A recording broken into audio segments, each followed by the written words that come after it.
ऊस हंगाम सुरू झाला की शिरोळ तालुक्यात ऊस दरावरून घमासान सुरू होतं. यंदाही ऊस दरावरून तोडगा निघत नव्हता.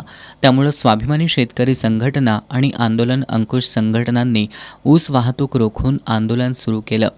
काही ठिकाणी आंदोलनाला हिंसक वळण लागलं. त्यानंतर दत्त कारखान्यानं 3,400 रुपये पहिली उचल तर 100 रुपये हंगाम संपल्यानंतर देण्याचं जाहीर केलं. हा ऊस दर जाहीर झाल्यानंतर स्वाभिमानी शेतकरी संघटनेनं आंदोलन मागं घेतलं.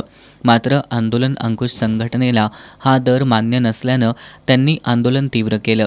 2 दिवसांपूर्वी कारखाना समर्थक, पोलीस आणि आंदोलक यांच्यात वादावादी होऊन धक्काबुक्की झाली. आंदोलन अंकुश संघटनेची 3,500 रुपये एकरकमी मिळावेत अशी मागणी होती. अखेर रविवारी रात्री दत्त उद्योग समूहाचे प्रमुख गणपतराव पाटील यांच्यासोबत आंदोलन अंकुश संघटना प्रमुख धनाजी चुडमुंगे यांच्यासह कार्यकर्त्यांची बैठक झाली.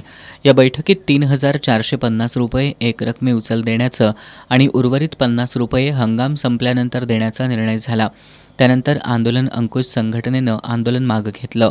शिरोळ तालुक्यातील श्री दत्त कारखान्याप्रमाणेच गुरुदत्त साखर कारखान्यानंही तोडगा काढलाय. दोन्ही कारखान्यांनी ऊस दर जाहीर केल्यानं संघटनेचे धनाजी चुडमुंगे यांनी कारखानदारांचे आभार मानलेत. ऊस दराची कोंडी फुटल्यानं आता दोन्ही कारखान्याची ऊस वाहतूक सुरळीत झाली आहे.